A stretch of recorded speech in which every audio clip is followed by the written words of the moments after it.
One push again. Ooh. Okay, that's all I needed.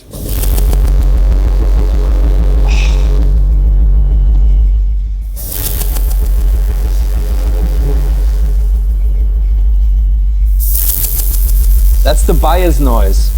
Hi, I'm Heinbach and it's good to have you back. What you just heard was an excerpt from a workshop I gave in Tallinn for the Estonian Contemporary Music Society. I did a speedrun of how to set up a tape and test equipment studio and gave a workshop on how to use it too.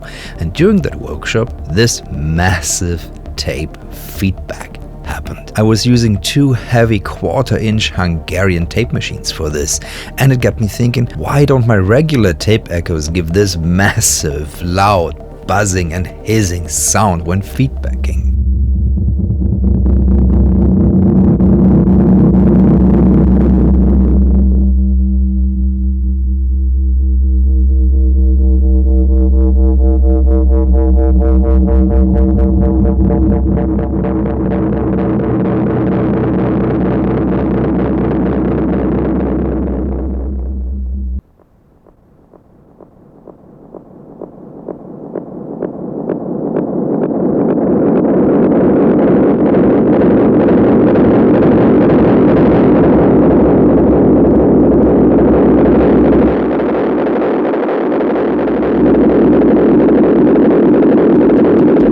This is musically definitely more risk-free and probably more useful if you're trying to echo an instrument.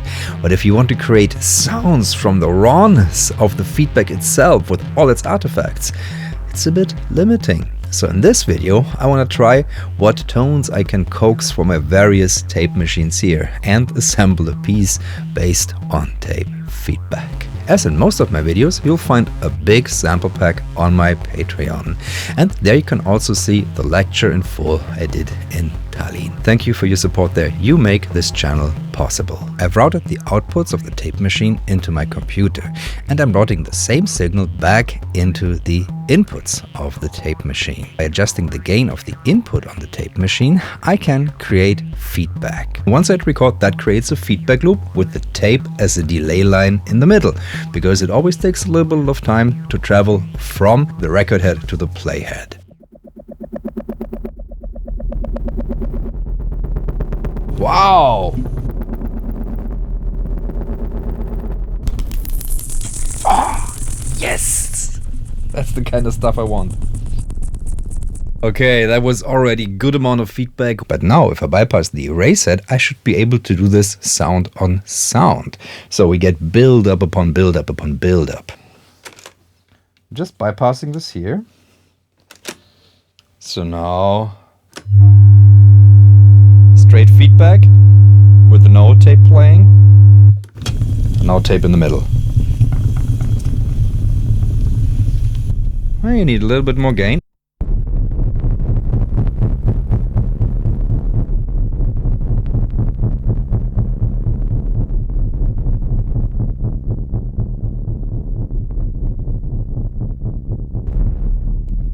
Oh.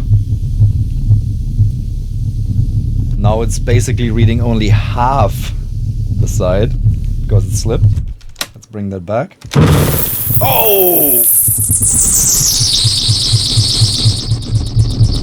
Oh, that's glorious.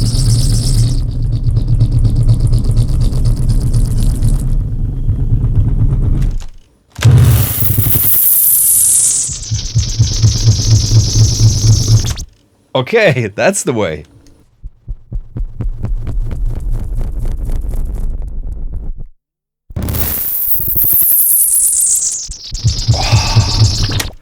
I love these sounds.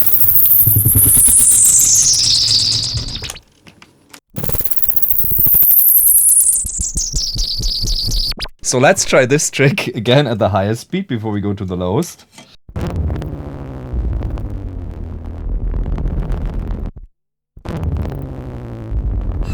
Who needs a synthesizer?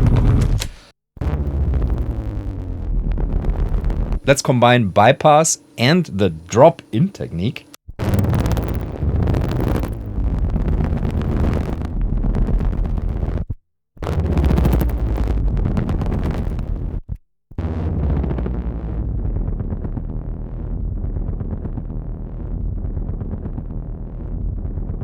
Okay, I think we got a groove. I'm just so happy. Come on. Okay, let's go to low speed. Let's see what happens here.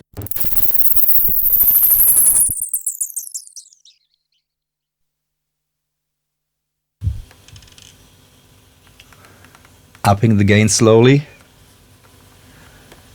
Here it comes.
It sounds so liquid.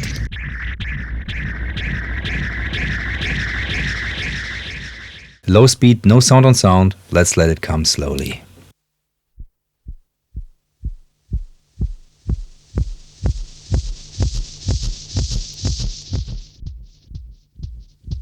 It's a pretty reliable way to get rhythms.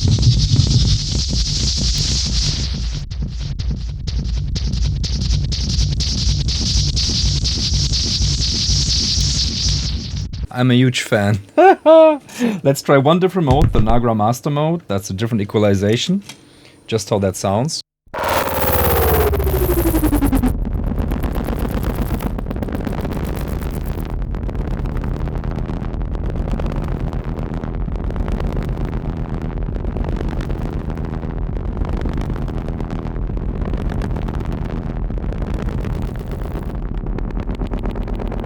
Let's let that come slowly.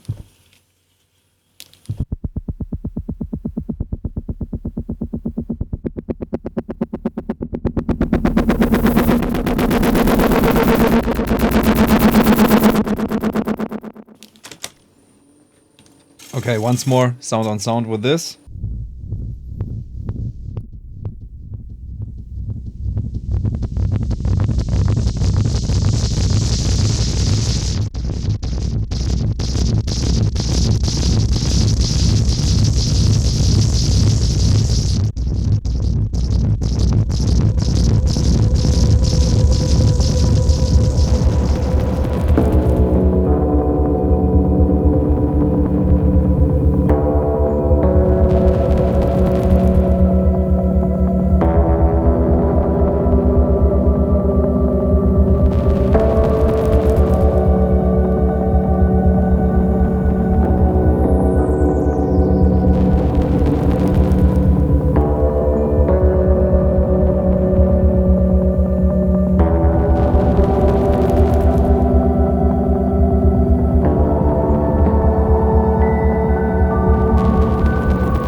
This was incredible fun. This is one of the easiest, best things I've ever done with tape. It sounds so endlessly beautiful, at least to me. I'm a bit weird, I have to say, but I love the texture, I love the liquidity of it, how organic it sounds. This will work with any 3-head tape machine, even cassettes. I've made similar sounds, albeit explored in a bit of a more mild manner when I did this video on how to turn any 3-head tape recorder into an echo.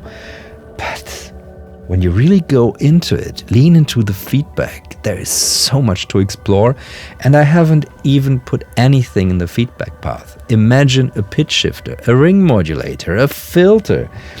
this is just first steps for me, and I think this might be a direction I want to go in the future even more, for groove generation or for drop generation. Well, you can find a sample pack of this on my Patreon, as well as the track I just played and the lecture. Thank you for your support. Whew. If you have any more questions, ideas, things I should try with this, let me know in the comments below. I'm happy. Thank you for watching. I'll be seeing you in the next one. Bye.